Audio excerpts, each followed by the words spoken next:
Welcome back to Untaming Masculinity, the podcast where we tackle issues relevant to men and their journeys to reclaim their masculinity.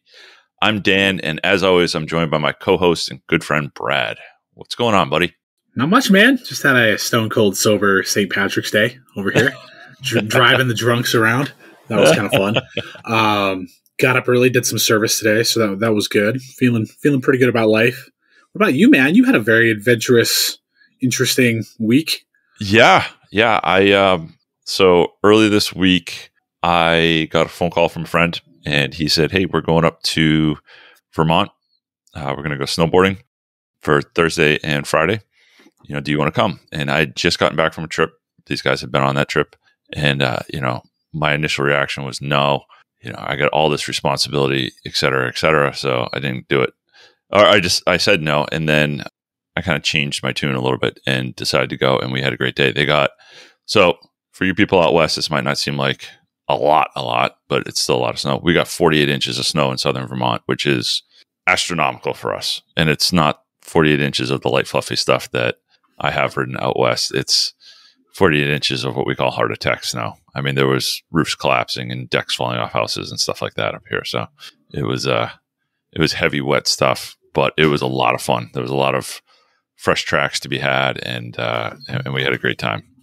To the point where Friday, I think we rode maybe the first 2 or 3 hours, and all of us were just shot, ready to go home. So, but it was a good time.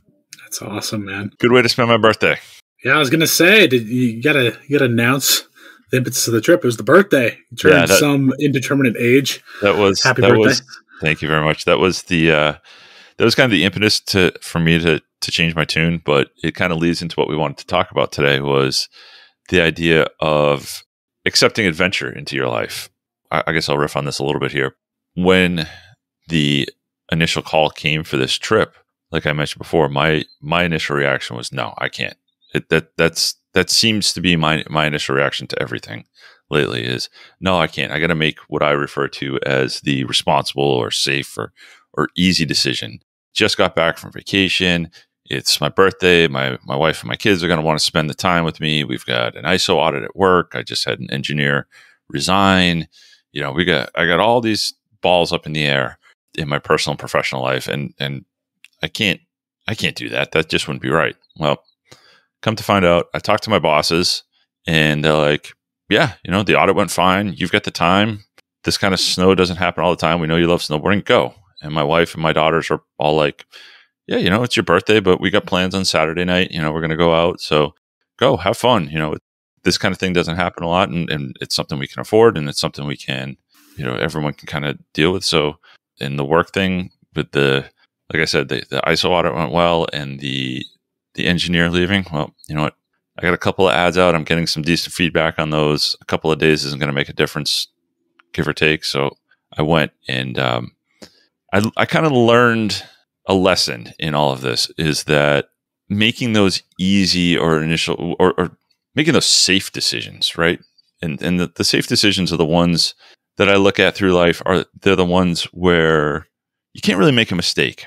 They're kind of the guaranteed for success decisions, we'll call them, in the sense of you've got all these choices in life. So you go through high school and you get into college and you get the degree and you graduate and you get the job and you put a ring on a girl's finger and you marry her and you buy a house and you start to have a family, start to have a kid, start to have a career.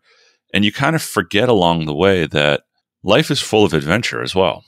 Now, some of those things are adventures. Listen, having kids is an adventure of sorts. Getting married is an adventure of sorts. But you forget that there's things in life, like the random snowboard trip with your buddies, that makes you feel alive. The two guys that I went up with, they're both married guys. They're both business owners. And we were just saying to each other the entire time, like, we got to do more of this. Whether it's a random day trip to go mountain biking somewhere, or we've all got season passes that cover multiple mountains for snowboarding. So we find a way to swing like a 3 or 4 day trip out west next year, just on the cheap. Find some cheap flights and some hotels, whatever.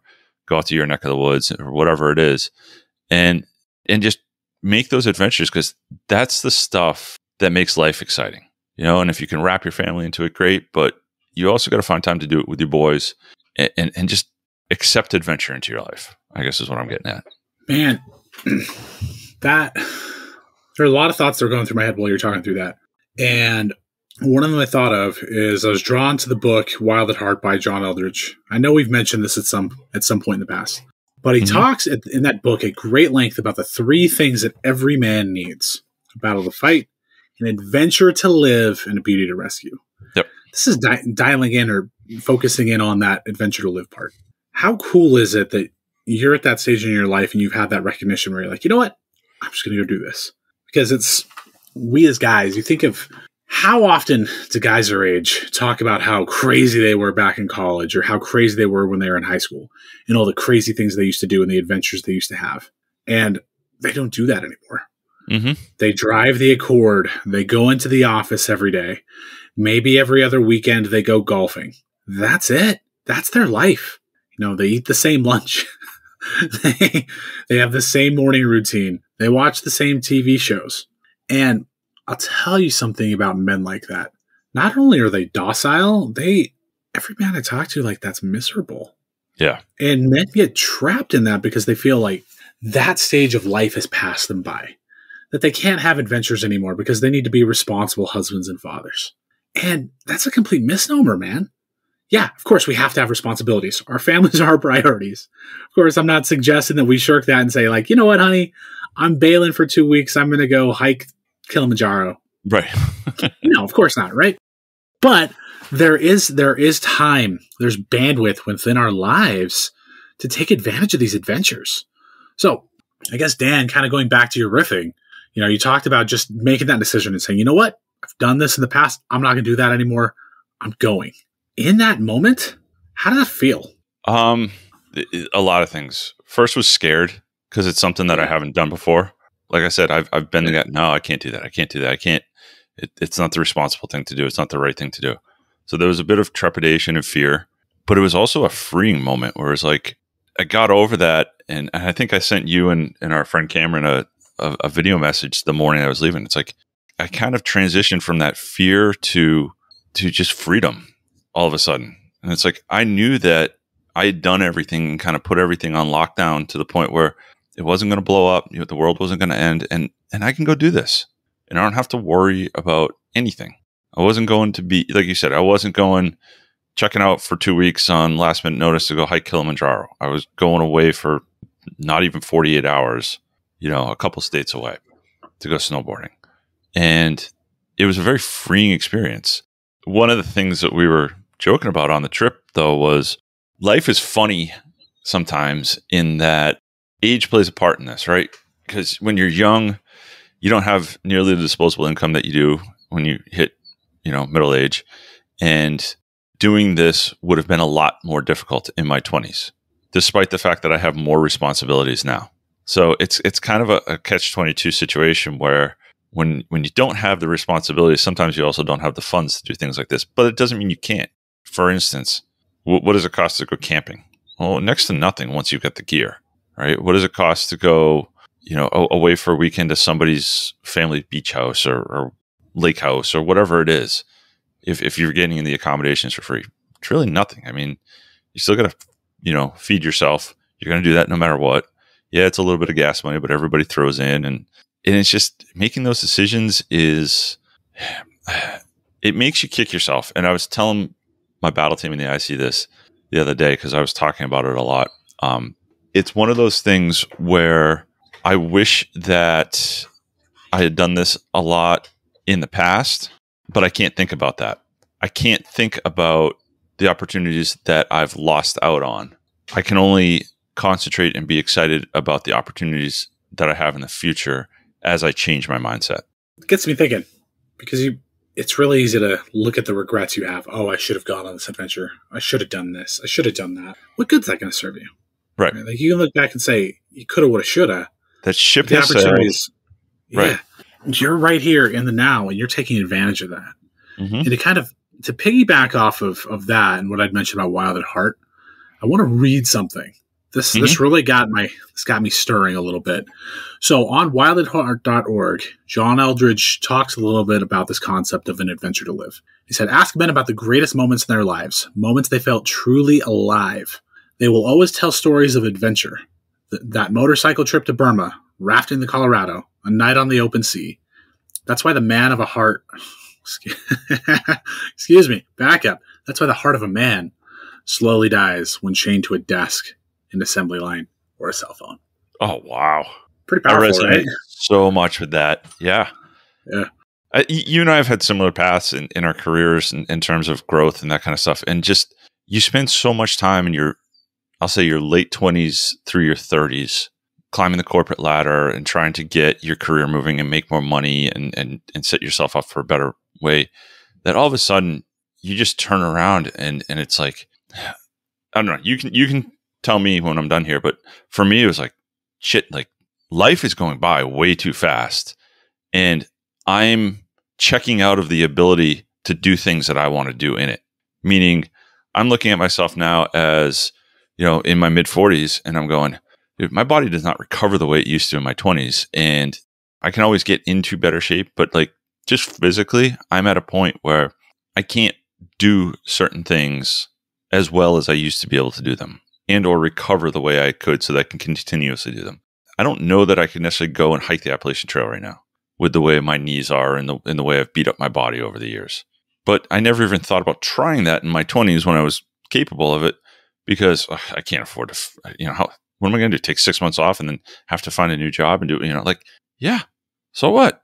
Maybe. But then you'll have that adventure that you're always thinking about and always get in your back pocket. It reminds me a lot of my brother. So I'll tell a little story about my brother. I don't know that he listens to this, but he and I are two very different people. So he grew up, he's younger than me, about 7 years younger than me. Grew up the same way I did. Went to school, went to college, ended up with a degree in plant and soil science. He was going to be like an attendant for a golf course. Graduated, did that for about 6 months, and then decided that he just hated corporate work. And he wasn't even sitting behind a desk. He was, he was out cutting greens and doing, stuff like that, as well as doing some of the business management side of it. And he just decided he hated it. So for the next, 10-ish years, he chased the seasons in the service industry. He'd live in Snowmass, and he was a bartender, waiter, and snowboarding in his off days. Got 100 plus days of snowboarding in every year. And then as soon as the seasons changed, he left Colorado and would fly out to Nantucket and bartend out there. And as a waiter and bartend out there. And he's got stories upon stories of the adventures he's had between snowboarding out west, kiteboarding in Nantucket, the people he's met, the people he's served. You can imagine both those places are very, very well-to-do places. He's had a lot of celebrities come in that he's had interactions with. He's snowboarded with a lot of great snowboarders. He's dated beautiful women. He's done the whole 9 yards, and he's got all these stories in this background. And he's now, in his mid to late 30s. We have this conversation a lot. He's like, he goes, I really wish that I was a little more settled down like you and our sister, because my sister and I, we did the quote unquote responsible thing, and we graduated college. We got married, settled down, had kids, started families, blah, blah, blah. And he went the more wild route. But I don't think one is right and one is wrong. I think I probably went to one extreme and he kind of went to another. And we both have agreed that there's some place in the middle that's probably the right balance. Finding that way to be the quote unquote responsible adult, but also have that adventure side. And it's fun, to get together with him now because he's still kind of a crazy man. He's working full time in Boston at a job he loves. He's works with his hands now. He does custom woodworking and loves it, and he's great at it. But he's dating a girl right now who is a traveling nurse, and her winter assignment was actually out by you. So he was just out in Park City, and then he was bouncing forth between Park City and Utah and Tahoe area, snowboarding for the last week and a half, visiting her. He I think has found that perfect balance of responsibleness and adventure, and he's kind of living that best life. Yeah. So you nailed it. There has to be balance, right? Obviously we don't want to be all adventure and shirk our responsibilities as men. Obviously if you were to ask me the best part of my life, it's being a dad. Yeah. But at the same time, there's room for adventure and to do things. There's kind of a story, as you were telling that story about your brother, it brought back this pretty interesting story I had. So when I was in college, I spent a semester in China teaching English to elementary school kids. It was a pretty cool experience. We had a lot of time to travel while we were there. And, bear in mind, like, this is me, adventuring, doing these things. But we were in some hostel. And there was a guy, he was British. We got talking to him. He was probably in his mid to late 40s. And in talking to him, we found out that he was an investment banker for Barclays in London. And he was able every year to take a month off.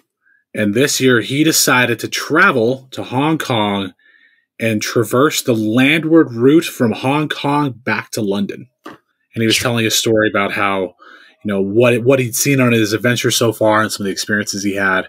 I'll tell you what, man, something I've never forgotten. This conversation, we talked to this guy for maybe 30 minutes. This was at this point almost 15 years ago, but I still remember this conversation pretty vividly because I could see in his eyes just like that sense of adventure and that purpose and how he felt alive. Like you could just tell, like the guy, he knew he was going to go back to Barclays, go back to the investment banking industry, make probably a shit ton of money. But he was taking time to have adventure for himself and how alive he felt in doing it. And that's something, this runs completely counter because something else I tell that is a juxtaposition to this is, obviously in my neighborhood, when I go to church, when I interact with people at work, we get into conversations about interests and about their families and about what they do. And when guys ask me what I do for fun, what my hobbies are, I'm like, yeah, I enjoy hiking and backpacking and camping and I do jujitsu. Their eyes get really wide. They're like, whoa, jujitsu. Like they couldn't imagine doing something like that. They couldn't imagine backpacking. And you talk to these men and I don't know how to better put it than you can just tell coming back to what John Eldridge said, as if that their hearts are slowly dying. They don't get outside. Their only interest is gaming, binging Netflix, things like that. And you can see it in them. You can see it. You can notice that. So the juxtaposition of this guy I randomly met in China who just looked and felt alive. And these men who, they're showing up as fathers, they're showing up as husbands, they're doing all the things that they need to do. They're checking the boxes. They're driving the Accord. They're making sure their kids are well taken care of and provided for. So they're holding their responsibility in that end, but you can just see it in their eyes. It's lacking life and it's sad. I mean, I don't feel doing jujitsu is anything absolutely remarkable, but just how absolutely dumbfounded they are when I start talking about it. How they don't think they could do something like that, or they don't think they could go backpacking, or they don't think they could go on a hunting trip. And you ask them why, and they don't know. They just don't think they can do it. It's I don't know, man. It's sad. It occurred to me while you were talking there that with the exception of jiu-jitsu, everything we've talked about here is an outdoors adventure. True. And we talk a lot about getting outdoors and what that means and the power of being outdoors. And I think we had a whole episode on it early on in the podcast. The ability to do those adventures and embrace the wild, if you will. I'm going to use that term very loosely, but to embrace the nature. I think it's a powerful thing. I mean, getting outside and just proving yourself to some extent or another, right? Listen, a hike or a backpack trip may not be the most grueling thing in the world. Some of them are. I mean, we're planning one for this summer where you're going to come out east and we're going to do a pretty intense overnight trip up in New Hampshire. But it could also just be throwing a backpack on and going and doing 5 or 6 miles in your local park around a pond or something like that. But just getting outside and doing that stuff will change your mindset. And I always like to give guys some tactical advice here. So the question becomes, with these kind of things of accepting adventure into your life, how do you do it? Well, like a lot of things, start small. Choose to put the remote control down, put the gaming console down, and go outside and do something. Go for a hike in your local park. Go ride your bike in the paved path and wherever. Like, just get outside and do something. Embrace being in the outdoors. And that, to me, that builds adventure. And your adventure may not be a snowboard trip, a hunting trip, I don't know, immersion camp for jiu-jitsu. It may be taking your wife and driving down the eastern coast of Italy and stopping at a bunch of different places and having wonderful food and wonderful wine and just enjoying a completely foreign experience. But that's adventure. That's something that you're not going to forget. You're going to forget all the time you sat on your couch watching TV, playing video games, whatever. So it's get outside, start small, take your wife away for a weekend, even if it's just a couple of hours away. And it's just, you go to a hotel, you go to, I don't know, you take her out to the theater or you go to a show or you see something that you've never done before and you want to do. You can build on that. And the other thing that you were talking about was your kids. You said that the most important thing in your life is being a father. I wholeheartedly agree with that. We have to remember too, our kids see everything we do. They see us providing, they see us working hard at work to put, food on the table, shelter over their heads, clothes on their back. What they don't see a lot of, especially with men, is us taking care of ourselves, both mentally and physically. So it's important that your kids see you going to work out, going to work hard, but it also is important for them to see you doing things like I did this week where I said, you know what? I'm going to go have a little adventure with my friends because it's important to have that element in my life. And believe me, I've forgotten about that for a long time, but it really kind of struck me, earlier this week, and then as we're having this conversation, how important it is for my girls to see, hey, listen, it's not only okay, but it's important for you to prioritize yourself once in a while and go away and do those things. And frankly, I know this is a show about masculinity, but I have daughters, right? I watch my wife, and my wife is very family centric. She's very concerned with making sure that everyone is taken care of, sometimes to the detriment of herself. I think it's even more important for me to push my wife to do stuff like she had done earlier this year, where she went away with her friend for like a week and had a little adventure down in Florida with just the two of them. So getting back to the point, though, is you mentioned kids and you mentioned feeling alive. You have to feel alive. I don't care who you are, sitting in front of the TV, playing video games, watching movies, just being completely consumed with work. You're not going to feel as alive as you do doing something physical, something spontaneous, something adventurous. Coming back to what you said earlier, like going way all the way back, you had mentioned, when I asked you how you felt about taking that trip, and the first thing you said is fear. Yep. Fear can be debilitating. In addition to fear being something that's very debilitating, there's another emotion or sensation I think that a lot of guys struggle with. It's this, whether you want to call it imposter syndrome or feeling inadequate. A lot of guys, if you ask them, hey, do you want to go hiking? Do you want to go on a backpacking trip? Do you want to go hunt? Do you want to go fish? Some of them have some trepidation or almost embarrassment because these are things that they've never done in their life. Mm-hmm. So because they feel these are masculine things I should do, but I don't and I can't, so I won't. And they choose because they're embarrassed, say, you know what? It's something I should have done when I was younger. I didn't do it. I'm not going to do it. You think of you with like adult onset hunting and how I'm trying to get down that path as well. That's easily something you can look at and say, man, I should have started that when I was 16, but you didn't. You know what? You can feel embarrassed, or you can say, you know what? I'm going to do it anyway. I'm going to push past the embarrassment. I'm going to push past the hesitation and just do it. That you can call that the natural man. You can call that whatever you want, but all that is that's a voice inside of your head telling you you're not capable of doing something that has no business telling you that, right? Yeah, it's a key point, right? It's as we get older, it becomes much easier to say, oh, I never learned how to do that, so I'm not going to do it. Yeah. This trip taught me a lot. And the more we have this conversation, the more I kind of think about it. One of the guys I went on this trip with just turned 50. It's actually funny. All of our birthdays are in March. So one buddy turned 50, one buddy turned 49, and I just turned 44. So it's just interesting to see the three of us together, because the guy who turned 50, he kind of lived a crazy life. So he was a Long Island kid growing up. He went out to college in California, stayed out there for a while. Was like a surfer dude, like just got into the restaurant business. Long story short, he comes back here and he owns a restaurant out here. And he's like, yeah, he goes, I got out of the ski game like 15 years ago. He goes, just kind of fell off the radar. And he picked it up a couple of years ago, and he's been skiing ever since. So he went on the snowboard trip with us recently, saw all of us snowboarding, and he's like, I used to surf. Like, I need to do that. If nothing else, if you've ever walked in a pair of ski boots and then walked in a pair of snowboard boots, you know why you want to snowboard and never ski again. But He, so at 50 years old, on the second or third day of our snowboard trip last week, he rented snowboards. He rented a snowboard and taught himself how to snowboard. Now, listen, he'd surfed for years and years, so it was a fairly easy pickup. But I mean, he still ate shit for a good part of a day. And he got to the point where on these last 2 days, I mean, he was keeping up with us. He was definitely slower, and he's still kind of concentrating on, the mechanics of it. But my point is, you're never too old. Yeah, your body may not respond the way it did when it's 25. I know I talked about that earlier. But that doesn't mean you can't learn new things and you can't pick up new adventures. Here's a guy who's 50 years old who's just learning how to snowboard. You know how many people at 50 years old are going to be like, I'm too old to learn a new trick.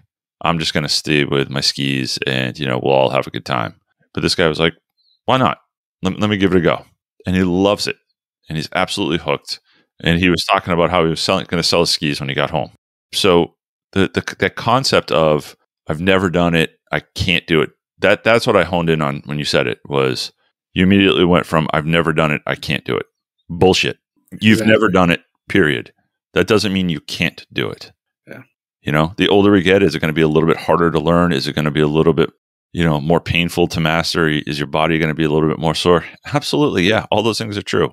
That just comes with aging, and you can still do it. You can still backpack. I mean, like you said, I didn't start hunting until I was 40 years old.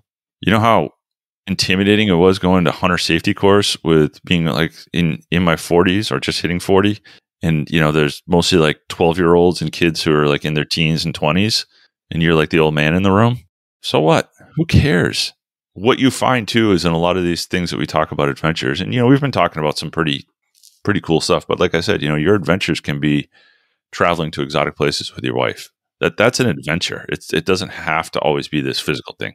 I personally think adding a physical element to it, even if you're traveling with somebody like that, is a good thing. But we can talk about that a little bit more. But just because you're older and you've never done it doesn't mean you can't do it. Exactly. There's no reason. And anything you're going to throw out there is an excuse, unless you want to run a marathon and you're a double amputee above your knees or something ridiculous where it's literally impossible. Other than that, everything you're going to throw out there is an excuse. It's just a matter of getting out there and doing it. There's something inside every man that they've wanted to do. Absolutely. Something they've been interested in, something they've been curious about, something they look at and they're like, man, that would be awesome. I don't care who you are, what station of life you're in. There's something that you've looked at and said, man, I would love to do that. Oftentimes that thought is met with, oh, but I can't. I can't because I'm not good enough shape. I can't because I'm too old. I can't because I'm embarrassed. I don't know how to do it. Bull crap. Make the decision to give it a try. Yeah, maybe you're not going to be able to trek across Antarctica right now. You think that's pretty cool. But you absolutely can get out there and start hiking in the mountains in the winter, in the snow and the ice. See how it goes. Why not? Do it. And here's the thing I will promise anybody who's listening to this. I will promise it to you. If you do that, in some capacity, you will feel alive. Guaranteed. I'm laughing because I was thinking about the other day, and I woke up and I had no desire to go to the gym. No desire to go work out. But I went anyways. And I was thinking about how I've never had a workout that I regretted. And that translates to I've never had an adventure that I've regretted. I've had adventures that have gone completely sideways and upside down, but I don't regret a single one of them because they might be miserable in the moment, but yeah, I mean, it's a lot of it's a type 2 kind of fun, but I mean, even the ones I've been on backpacking trips where we've had to get guys like basically medevaced out because they've been in bad shape, and there's still great experiences and fun stories to tell, and just that's what life is about. Life is about experiencing it. Life is not about prepping for it and waiting for it and, oh, I'll be able to do stuff when I'm retired because I'll be financially set and my kids will be out of the house.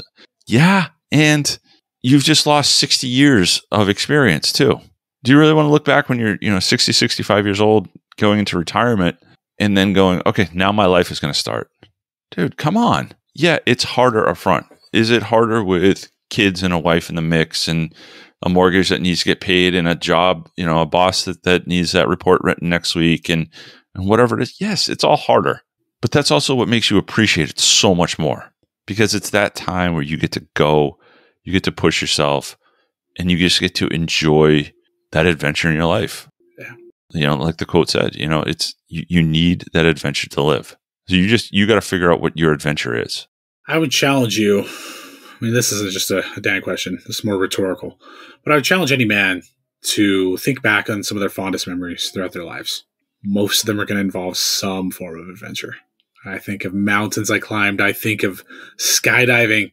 I think of, you know, when I was 8 years old and terrified of the big water slide. I was like, all right, I'm going to do it. And how awesome it was when I got out. And I was like, that was awesome. That's the stuff guys remember. Yeah, there were some good times that involved gaming and watching movies and things like that, of course. You know, I can remember times in college where I'd play Modern Warfare 2 with my roommates for hours. Those were fun. But those are fewer and further between than the memories of doing the big shit, doing the hard stuff, doing those adventurous things, you know, going on backpacking trips and getting lost, going on a 50-mile backpacking trip when I was in high school and one of the kids throwing his shoes in the fire and melting his soles and having to walk around in molten soles for 2 days, jumping in a glacier lake.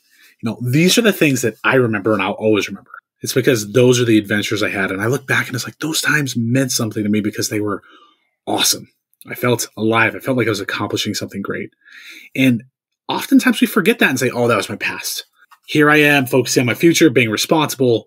And I hope if there's anything anybody can take from this conversation today, it's that it's never too late to do something. And that if you do something, you're not going to regret doing it. As we talk about it not being too late, I'm reminded of a guy I actually rode up on a chairlift with this week. He was funny. He lived exactly 1.7 miles from one of the lifts and 2.35 miles, he told us, from the main lift. Older guy, well, definitely older guy because he was talking about his grandkids and whatever. And he told us that every morning he walks out of the house with his ski boot on his left foot and a regular boot on his right foot. And he drives up to the mountain and he skis 3 or 4 runs to see how the day is. And either he stays for the day or he goes home. And that's his adventure. And he goes, I asked my kids to come. They're too busy. He goes, I asked my grandkids to come. They're too busy.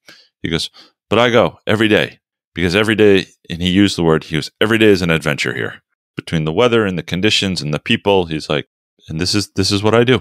He goes, and I love it.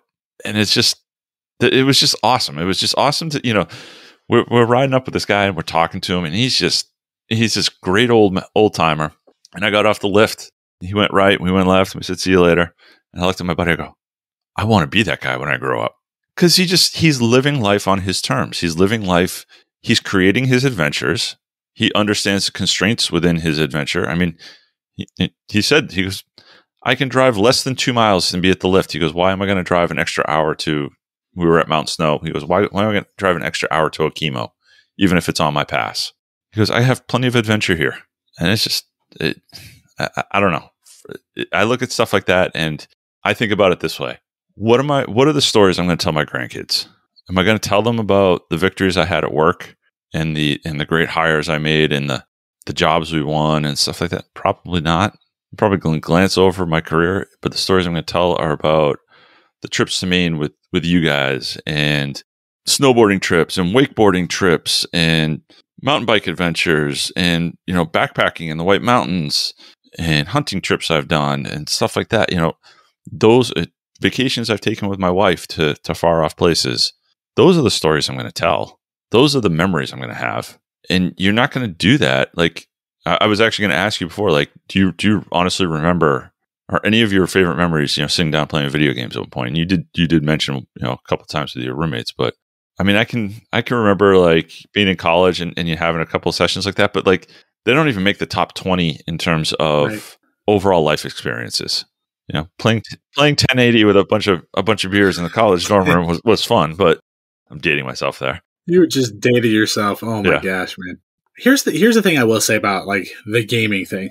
The reason that memory stuck was because I was doing it with my buddies, guys that I went through a lot of adventures with. It wasn't the game itself. It was that. And these are also buddies I had adventures with. Yeah. You know, spontaneous trips to San Diego, going and jumping in hot pots, you know, at 2 a.m, hopping fences to go hop in hot tubs at all these different apartment complexes in the college town we were in, you know, running the risk of getting caught. it was more the adventures that we had with them that I think some of that included video games. But it wasn't a game. I don't look back and say, man, I love playing Modern Warfare 2. It was the adventures I had with my buddies. Yeah, absolutely.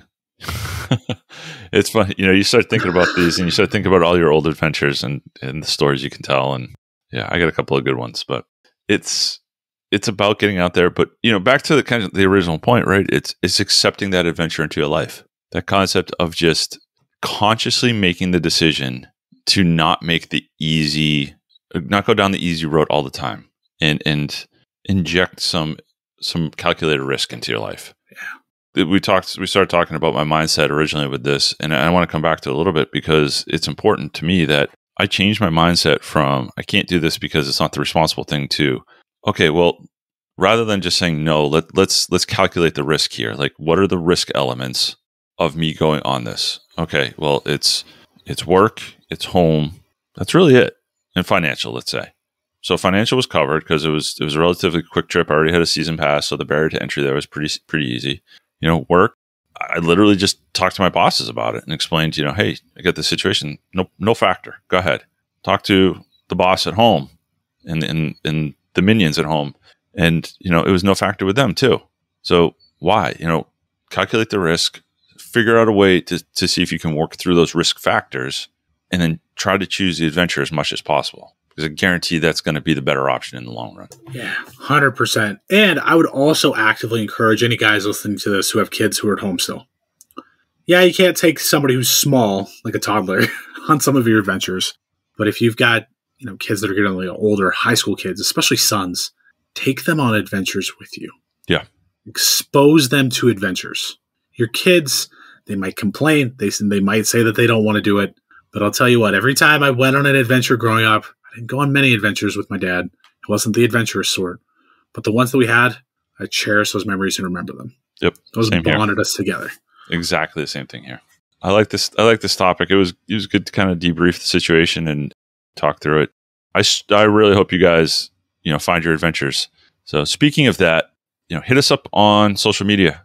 Facebook and Instagram have been lighting up for us lately. So definitely go on those two things. You can find links to them on our website, untamingmasculinity.com. That'll help you find our social media. Hit us up on those social media accounts and let us know what adventures you're taking, because I can tell you that it will change your life. Hit us up there. If you found value here, definitely go to your podcast player, leave us a rating and review. The reviews especially, let us get the word out to other guys and spread the word. And then finally, just keep coming back. We're going to have more content. We're looking at some bigger guests here for the new year, and we're looking forward to serving you men. Come back next week. We'll have great content. And until then, we'll leave you with just one question. What are you doing to untame your masculinity?